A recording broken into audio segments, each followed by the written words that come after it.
Agad na pinakilos ng Philippine National Police ang kanilang mga emergency response units kasunod ng malakas na magnitude 7.4 na lindol na tumama sa karagatan malapit sa Davao Oriental. Ang mabilis na aksyon na ito ay bilang paghahanda sa anumang pinsala o insidente na dulot ng lindol at posibleng mga aftershocks. Ayon sa PNP, mahigpit na minomonitor ng mga unit ang sitwasyon sa mga apektadong lugar, lalo na ang mga baybayin, at handa silang rumisponde para sa rescue operations at pagbibigay ng tulong sa mga residente.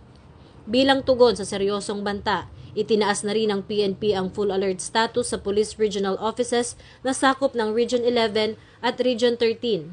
Ang hakbang na ito ay naglalayong tiyakin ang mabilis na koordinasyon at kumpletong paghahanda ng lahat ng tauhan at kagamitan ng pulisya.